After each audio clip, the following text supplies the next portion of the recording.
2017년 3월 10일 날 죄 없는 박근혜 대통령이 탄핵되는 그날 아무런 자기 방어의 무기도 없이 태극기만 들고 투쟁했던, 항거했던, 탄핵을 무효라고 그렇게 얘기했던 애국열사 5분이 경찰의 공권력에 의해서 무참히 돌아가셨습니다. 경찰이나 소방의 자료를 믿을 수 없다는 것이 오늘 여성 한 분의 돌아가신 분의 이름과 병원이 나왔습니다. 우리는 그렇게 주장했습니다. 경찰 소방청의 자료에 4사람이 돌아가셨는데 우리의 정인들로 보면은 여성 한 분이 돌아가셨다. 그 여성분이 신모시고 오늘 밝혀진 바에 의하면은 제보에 의하면 국립의료원에서 돌아가신 겁니다. 그러면은 과연 9분이 인사불성 상태에서 실려갖고 병원에서 소방청에서 그분들의 인적 사항을 주지 않고 있습니다. 그러면 도대체 몇 분이 돌아가신 겁니까? 2017년 3월 10일 날 아무런 저항하지 않던 사람이 5사람이 돌아가셨는데도 대한민국의 99%의 대한민국 국민은 이 사실을 모릅니다.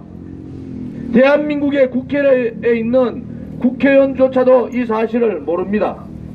왜 그랬을까요? 박근혜 대통령의 탄핵을 묻어버리듯이 2017년 3월 10일 공권력 살인을 당한 5사람의 죽음도 묻어버렸습니다. 인사불명 상태로 실려가신 그분들의 죽음은 알 수가 없습니다. 오늘 이제 한 분이 더 밝혀진 겁니다. 이것이 이 진실규명을 밝히는 것이 옳은 일이고 정입니까? 그렇지 않으면은 이 진실규명을 묻고 그냥 덮는 것이 정입니까? 저는 그렇게 배우질 못했습니다. 인권도 중요하고 특히 인간의 생명은 더더욱 중요하지 않습니까? 억울한 죽음은 여야가 없고 좌우가 없듯이 억울한 죽음은 이 대한민국 자유민주주의 국가에서는 한 사람도 있어서는 안 된다는 것이 우리 공화당의 입장입니다. 그러면은 지금 현재 경찰에서 저 사람 좀 빼주세요. 우리 기자회견 방해하고 있는데. 자, 세월호의 죽음 또한 억울한 죽음입니다. 그래서 5년 가까이 이 광화문 광장의 그분들이 어떠한 상황을 전개하더라도 국민들은 그렇게 얘기하지 않았습니다. 지금 이 5사람은 세월호같이 여행가다 죽은 분들이 아니에요. 비폭력 무장 투쟁을 하던 분들이 경찰의 공권력에 의해서 돌아가신 겁니다. 그런데 경찰들은 자기들이 범법자인데 자기들이 진상규명을 하고 자기들이 조사하고 자기들이 끝냈습니다. 여러분, 그것이 옳은 일입니까? 그러면 왜 정치인이 필요하고 왜 정당이 필요합니까? 우리 공화당은 억울한 이 5분의 죽음에 대해서 진상을 규명하기 위해서 광화문 광장에 텐트를 차린 겁니다. 경찰이나 소방이 한 분의 죽음에 대해서 속였지 않습니까? 그런데 그것이 진실로 한 분의 명단이 지금 이제 공개되는 겁니다. 그러면은 경찰이나 소방청의 얘기가 맞습니까? 우리 공화당의 입장 얘기가 맞습니까? 여러분, 그날 인사불성으로 병원에 돌아가신 분들 인적사항을 소방이나 경찰이 주지 않고 있습니다. 3월 10일 날 10사람 이상이 돌아가실 가능성이 대단히 높다는 겁니다. 그것을 밝히는 것은 진실을 밝히는 것이고 그것을 밝히는 것은 정의의 길로 가는 거 아니겠습니까? 아무리 대한민국이 나라가 무너지고 대한민국의 도덕성이 땅에 떨어지더라도 억울한 분들이 벌건 대낮에 11시에서 2시 사이에 그렇게 5사람이 돌아가셨습니다. 이제 국민들께 이것을 알려야 되지 않습니까? 그리고 경찰이 잘못했으면은 경찰이 아닌 다른 검찰이나 국회의 청문회나 특별법을 통과시켜서 국회에서 이 문제를 다루는 것이, 그것이 정치인들이 해야 될 도리고 그것이 정당의 도리입니다. 우리는 그렇게 해서 광화문에 진실규명의 텐트를 친 겁니다. 광화문은 그동안 세월호 4.16 연대를 비롯해서 녹색당, 성남시, 문화연대, 참여연대 등등 수많은 좌파 시민단체들이 광화문에 불법 텐트를 치고 그들의 목소리를 냈습니다. 우파 정당으로 처음으로 광화문 광장에 텐트를 치고 진실과 정의의 투쟁을, 이 진실 규명을 하기 위해서 텐트를 쳤는데 박원순 시장은 이것을 불법이라고 했습니다. 헌법 8조 1항에는 정당의 자유로운 활동이라는 조항이 있습니다. 이것은 정당의 자유로운 활동에 대해서는 어떠한 법도 그것을 간섭할 수가 없습니다. 특히 서울시의 조례로 헌법적 가치인 정당의 활동을 막을 수는 없습니다. 실례로 2013년 민주당은 시청 5번 출구에서 김한길 대표를 비롯해서 민주당 당직자가 천막 당사를 치고 101일 동안 투쟁했습니다. 그 101일 동안에 실질적으로 신고한 날은 4일밖에 안 됩니다. 그것을 왜 막지 못했느냐? 그것은 정당의 자유로운 활동이라는 헌법적 가치 때문에 막지 못하고 결국은 불법 텐트에 대한 벌금만 부과했습니다. 자, 2013년 있었던 일하고 2019년 지금 있었던 일하고 무엇이 다릅니까? 좌파 시장이기 때문에 좌파 정당, 좌파 시민단체는 광화문 광장이나 어느 곳에도 텐트를 치고 싸워도 되고, 좌파 시장이기 때문에 우파나 보수 정당, 보수 시민단체는 그렇게 하면 안 된다는, 그것이야말로 대한민국의 헌법 무시고 헌법적 가치를 박원순 시장은 무너뜨린 겁니다. 행정대회 집행을 하더라도 영장을 공식적으로 행정대회 집행 대상에다가 주고 물건에 대한 행정대회 집행을 하는 겁니다. 그런데 그날 100여 명이 다치고 지금 현재 63분이 진단서를 끊어왔습니다. 한 분 더 늘었습니다. 64분이 진단서를 끊어왔습니다. 여러분, 우리 공화당은 저항하지 않고 폭력하지 않았습니다.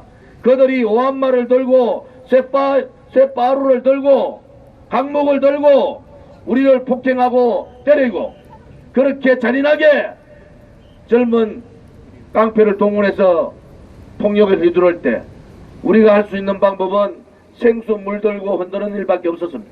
그런데 언론 방송은 뭐라고 했습니까? 일부에 실려간 사람들은 전부 다가 우리 공화당의 당원들입니다. 그런데 우리가 어떻게 폭력을 휘둘렀습니까? 그들은 저의 덩치에 배도되는 사람들이에요. 온몸에 문신을 하고 있는 젊은 사람들한테 60대 70대 어른들이 어떻게 폭력을 휘둘 수 있습니까?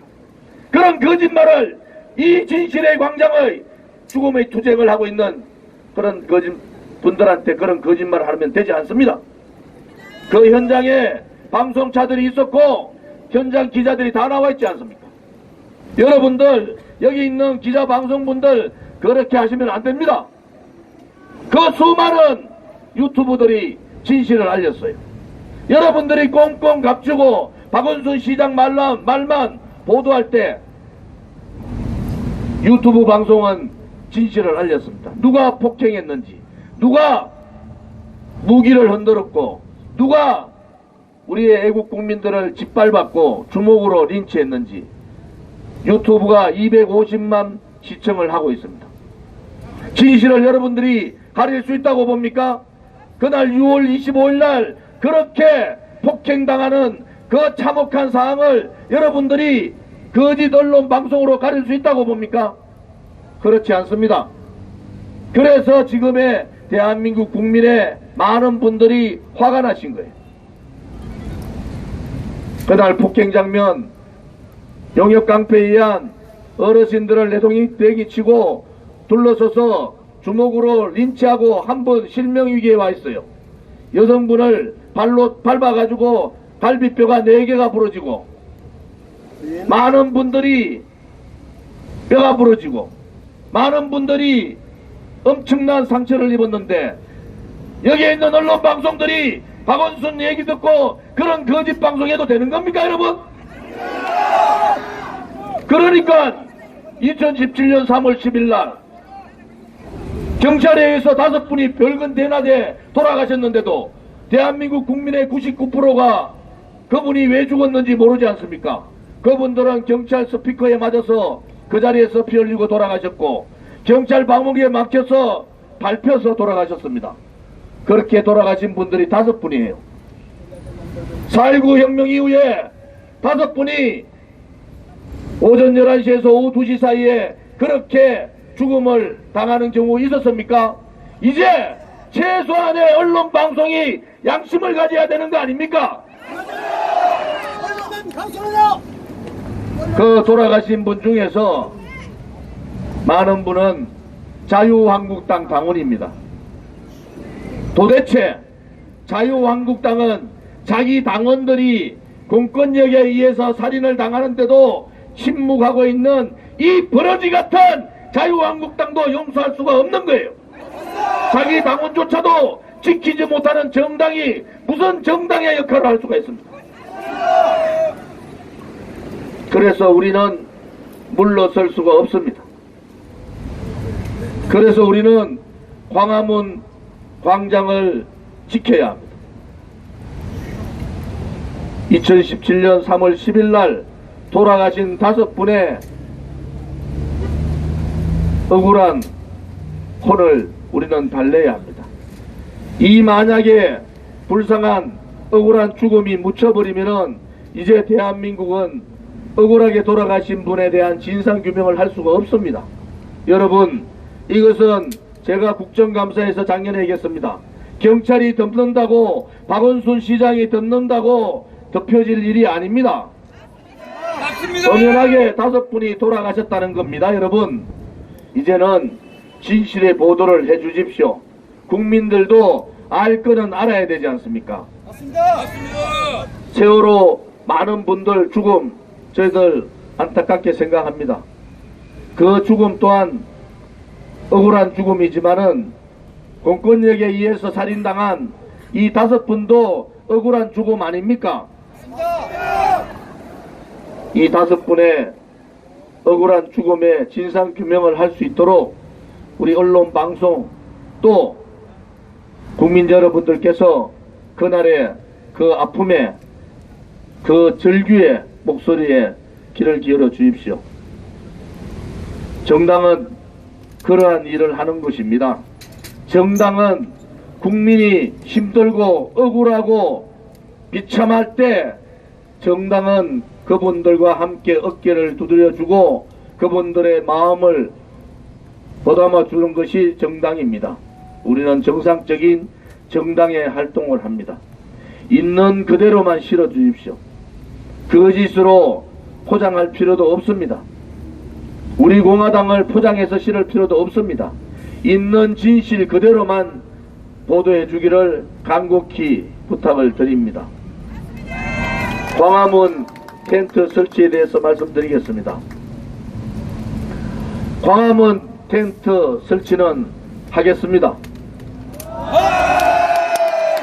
오늘 이 기자회견을 마치고 참석해 주신 당원분들과 팟캐스트 형태를 통해서 당원분들의 개별 입장을 들어보겠습니다. 팟캐스트 장소는 지하철 9번 출구 계단입니다. 우리가 잠시 이동을 결정할 때도 당원들의 입장을 다 들었고 당원들이 당의 지도부에 위임한다는 말씀을 듣고 그 다음날 파이낸셜 빌딩으로 이동했습니다. 오늘 또한 그러한 절차를 밟겠습니다. 지금까지의 보수 정당, 지금까지의 보수가 지칭하던 그러한 정당과 우리 공화당은 다릅니다. 우리 공화당은 민초들이 일어나서 만든 정당, 자생정당이고 그들 스스로가 자립한 정당입니다. 이제 국민 속으로 다가가는 자강의 정당, 우리 공화당을 만들기 위해서는 당원들의 뜻을 받드는 것이 당의 지도부가 해야 될 일이다. 이렇게 당의 지도부는 그렇게 결론을 내렸습니다. 오늘 태극기 순례를 마치고 바로 팟캐스트 현장에서 당원들과 지도부 간의 의견 조율을 하도록 하겠습니다. 우리는 현재 오늘 신청을 서울시청 앞 5번 출구, 또 세종문화회관 계단 부근, 그리고 현재 한 달 동안 집회 신고가 가 있는 파이낸셜 빌딩 앞 이 세 군데의 집회 신고는 마쳤습니다.